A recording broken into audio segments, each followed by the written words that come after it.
campait devant les portes de Troie. Puis, tu sais, il s'ennuyait, il était un peu tanné de se crosser puis fourrer des chèvres. Donc, ils ont décidé d'aller, évidemment, raider des villages environnants pour voler des femmes comme esclaves sexuelles.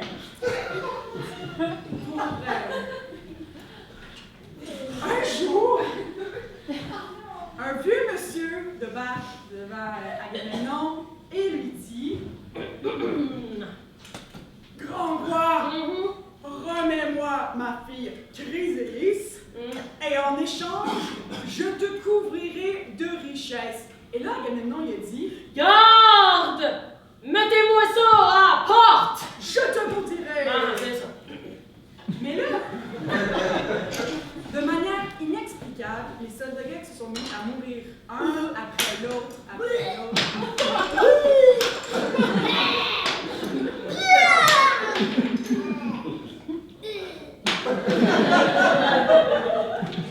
Pour expliquer ce qui se passe, Agamemnon lui a demandé de voir Caïcas, qui est un peu comme l'oracle de Cerberus. Caïcas, dis-moi pourquoi mes Grecs se meurent. Pour expliquer cette situation, faisons un flashback au sein de ce flashback. Flashback dans un flashback. Avant d'aller voir Agamemnon, Achille est allé voir ses troupes.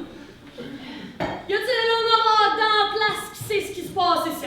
Hein? Mais qu'est-ce que t'attends? Va dire ça à Agamemnon. Achille, quand je vais annoncer la mauvaise nouvelle à Agamemnon, il va vraiment pas aimer ça, puis il va essayer de me tuer. Promets-moi que, quoi qu'arrive, tu vas me protéger.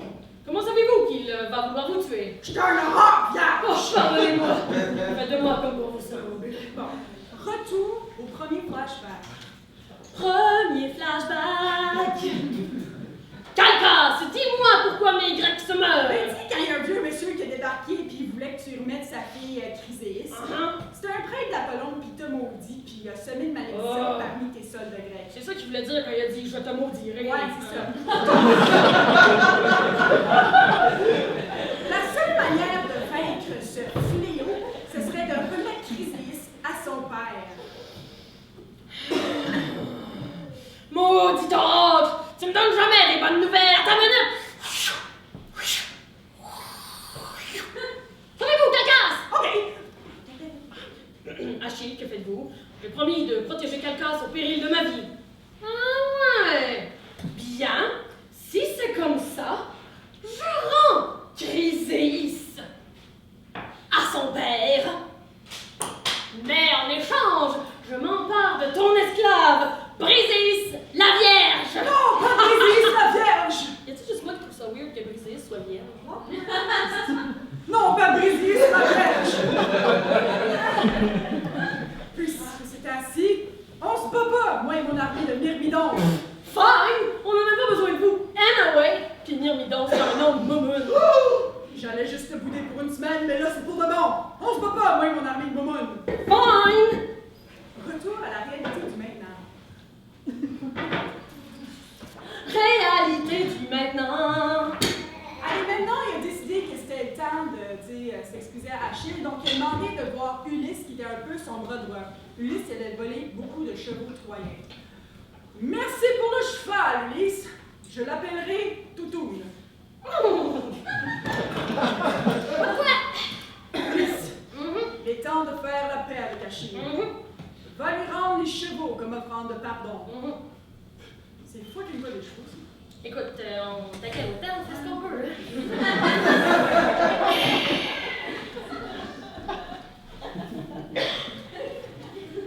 Ulysse m'amène! Tu veux faire de vino?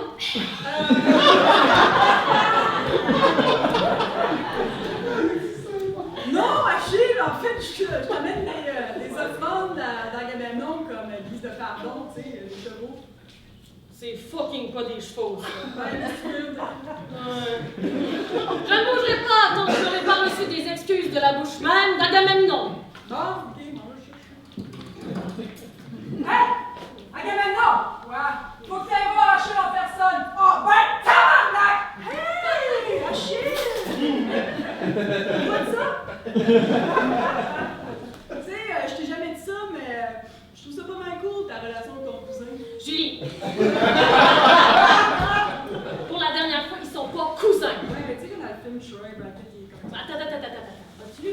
Non. Hostie. Je trouve ça vraiment cool ta relation incestueuse, tu sais. Moi aussi, il m'arrive de pratiquer l'inceste dans mes temps libres. Ça pour dire que je suis bien ouvert à vous autres, là. Agamemnon, Ouais. cessez de tourner autour des chevaux. Ah oui, bon. Tu sais, tout ça pour dire que. Je m'excuse. Quoi? Je n'ai pas entendu. Je suis désolée. Pardon, parlez plus Je fort! vous demande pardon! Ah! Vous reconnaissez l'ignominie de vos paroles? J'ai aucune idée de ce que tu viens de dire, mais oui. Vous avez dit. Ah oui, j'ai dit que je bougerais. Oh, j'ai dit que je bougerais, mais je n'ai jamais spécifié où ni comment. Ah! Alors, la guerre, l'armée grecque. Nope! Bonne chance! Très bien, je reviendrai plus tard. Bye! Ouais, c'est ça. Patrocle! Viens voir! On a des nouveaux chevaux! C'est fucking pas des chevaux, ça. Ouais, mais... La calouette, c'est ça. Achille, mon cousin, et Anna, je sais comment gagner cette guerre. Vu que tu veux pas te battre sur le champ de bataille, je vais mettre ton casque et ton armure, puis quand les Troyens vont voir sur le champ de bataille, ils vont reculer, puis on aura une longueur d'avance.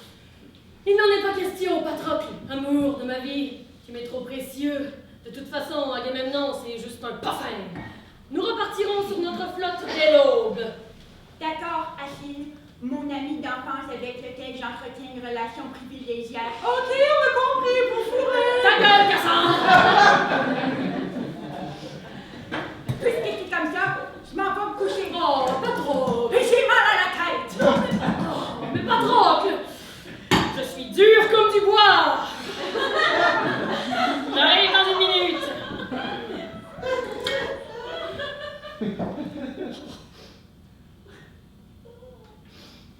Ah, oui, c'est ça! Ah, oui! Appelle-moi papa! Oui! Oh! Oh! Enlève les bandères, elles font mal, mais garde ton casque! Et c'est ça! Oh! Oh!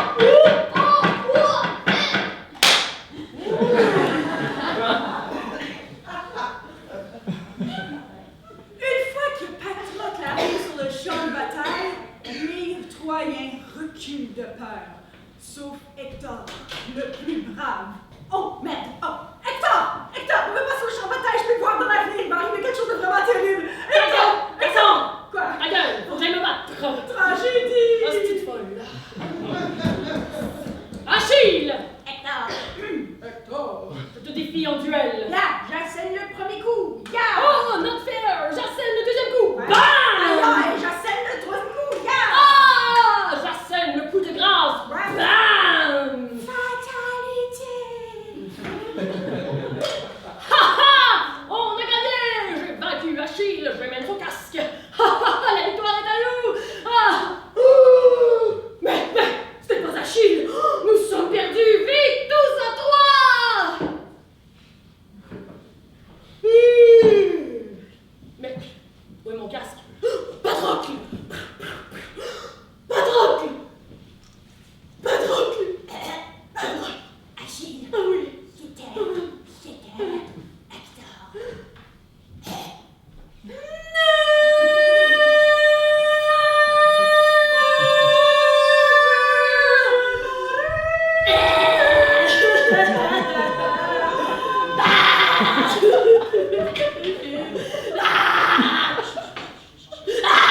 Achille, était fou de tristesse.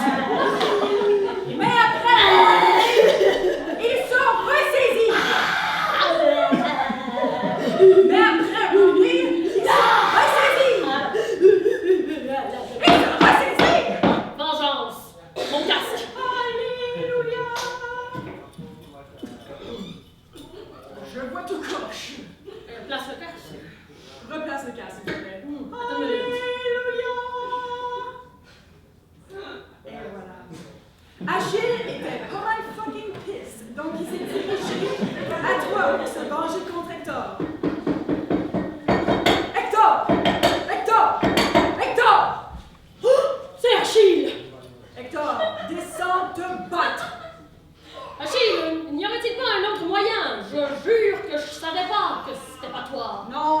battre si t'es un homme. Oh! Comment osez-vous vous en prendre à mon sexe pour déterminer mon degré d'aptitude à la bataille? Sérieusement, Marianne? D'accord, je descends. Peuple de Troie, vous me voyez peut-être pour la dernière fois. Je descends me battre contre Achille, tueur de Sphinx, Non, ça c'est Judith qui a fait ça. massacreur d'enfants, Mais ça c'est un taille. pourchasseur de Minotaures. C'est définitivement- Mais ta gueule, Cassandre! Un seul de nous sortira vivant de cette bataille. Je descends me battre pour la ville, pour son honneur et pour mon propre honneur. Mais surtout, pour mon propre honneur. Adieu, peuple troyen! Adieu, peuple troyen! Ah, puis elle est dans le chien. Donc, comme vous avez pu voir dans les deux batailles précédentes, une bataille des objets, c'est Limité. c'est pas assez graphique, disons. Donc, moi et Lorraine, on va représenter chaque objet et on va se battre entre nous deux. Amen. Wouh! Tabarouette. Diable! OK. Not! OK, on commence déjà! Schlechling!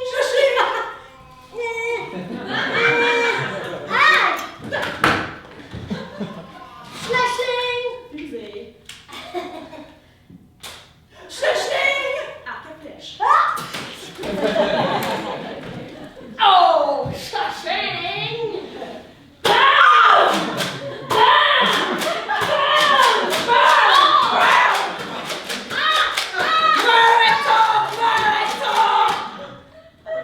Il est mort. C'est mort. On amène mon char pour draguer Thor dans la boîte.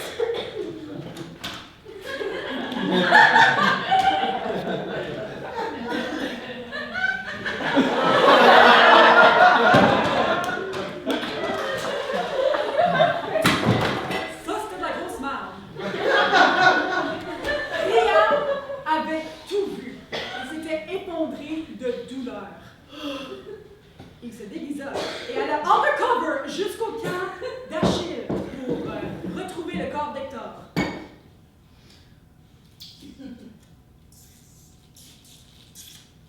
Achille, je viens de faire ce qu'aucun homme n'a fait avant moi.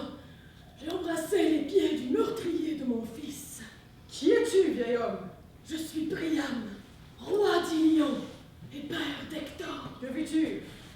Je te supplie de me rendre le corps de mon fils, afin que je puisse le ramener à Troie, où il sera enterré selon les rites funéraires sacrés. J'admire ta bravoure et ton courage. Je te remets le corps d'Hector. Mais parle dans l'heure, sinon je devrais te tuer. Il est pas ici, là. Non, mais Est-ce que quelqu'un voit Hector? Ah, d'accord, c'est lui. Alors, Priam a redragué Hector dans la boîte jusqu'au port de Troie. À l'époque, l'as-tu au port de Troie? Oui, il est rendu. OK. À l'époque, on n'enterrait pas les cadavres, on les brûlait avant de les enterrer. Vu que moi et Lauriane, on n'a pas le budget pour avoir un vrai cadavre avec nous, on a décidé de... Tu sais, on ne peut pas brûler une tasse, donc on a décidé de faire avec une chandelle. Métaphore. Tu sais, une petite métaphore, bien fun. Je sais pas, tu sais, Oui, c'est ça. alors, c'est ainsi que meurt mon frère aîné, grand guerrier et dompteur de chevaux.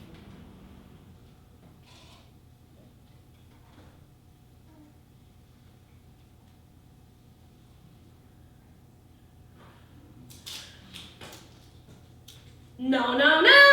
Non, c'est pas fini! Pensez-vous en sortir aussi facilement? OK, donc, la question qui titille tout le monde, qu'en est-il du fameux cheval de Troie? En fait, l'Iliade de Homère, aussi poche que ça peut sonner, ça finit vraiment avec Hector, dompteur de chevaux, point. Vous avez beau tourner les pages, mais il n'y a rien d'autre qui vient après. Il n'y a n'y a pas de cheval. Alors, c'est plus tard, au début de l'Odyssée, qui est comme la suite de l'Iliade, là, avec Ulysse puis tout, perdu dans la mer. Bon, au début de l'Odyssée, il y a comme toute mention de façon vraiment vague et floue d'un certain cheval.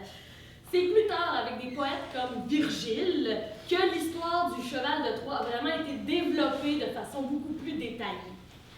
Pour assouvir votre curiosité, on a décidé de rapidement survoler l'histoire du fameux cheval de Troie. Pas longtemps après la mort d'Hector, Paris, qui rock avec son arc et ses flèches, a frappé Achille au talon. Le talon d'Achille, c'était en fait son point faible, parce que c'est par là que sa maman l'a tenu quand elle l'a trempé dans le Styx quand il était bébé. Le Styx, fleuve des morts dans lequel Thétis a plongé Achille, lui donnant la force d'un dieu. Fait que, quand la flèche a frappé le talon d'Achille, Achille, qui est vraiment pas une moumoune, a juste pas fait attention à son bobo, puis il est mort d'infection. C'est mort vraiment poche. Vraiment poche. Pour Achille, en tout cas. Ouais. Bon, après la mort d'Achille, les Grecs se doutent bien que leur chien il est mort, hein? Sans Achille, pas sûr qu'on va gagner la guerre. Fait que, là, il y a Ulysse, qui est très rusé, Ah ah, je suis rusé. qui se dit que le seul moyen de prendre la citadelle, c'est par surprise. On va les fucker over.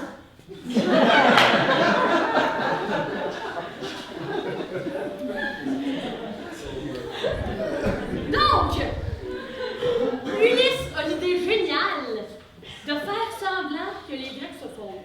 Il dit, on va faire semblant qu'on a eu la chienne, qu'on se sauve. Fait que pendant la nuit, on va prendre tous nos bateaux, puis on va aller les parker vraiment loin de Troie. C'est ça, quand les Troyens vont se lever le matin, ils vont checker par la citadelle, ils vont voir qu'il n'y a plus de bateaux, ils vont penser, ah, fucking right! Les Grecs sont partis, ils ont eu peur, haha! Ils vont aller jusque sur la plage, puis là, ils vont voir un méchant gros cheval. Sur le cheval, il va être écrit Offrande pour Apollon. Puis là, les Troyens, ils se sont dit, ah ben, Colin, les Grecs, ils ont laissé une offrande justement pour que leur voyage en mer aille bien. Puis en plus, Apollon, c'était le dieu qui protégeait la ville de Troie. Fait que les Troyens, ils ont pris le cheval, puis ils l'ont fait rentrer dans la ville. Cassandre, elle avait beau s'époumoner. Le chevalier rempli de Grecs, bande de morons! Ils ont quand même fait rentrer le cheval dans la ville. Ce qui est arrivé par la suite, la ville s'est endormie. Pendant que tout le monde dormait bien, les Grecs dans le cheval sont sortis du cheval, sont allés ouvrir les portes de la ville pour que le reste de l'armée rentre dans la ville et tue tout le monde pendant qu'ils dormaient. Alors, vraiment, les Grecs ont pris la ville comme une pichinotte. Ça n'a pas été bien long, puis c'est comme ça que la guerre s'est finie. Après que la ville de Troie ait été prise, les Grecs se sont partagés les richesses. Ça inclut également les femmes, ça. Alors, Agamemnon a décidé de ramener Cassandre avec lui sur son bateau puis d'en faire son esclave. Ce qu'il ne savait pas, c'est que Cassandre avait le futur. Agamemnon, quand tu vas revenir chez toi, ta femme va te tuer. Ah, ben, Ah, c'est folle! Ménélas reprend Hélène comme sa femme, un petit peu en tabarnak. J'étais un petit peu en tabarnak, là, mais c'est qu'elle est belle.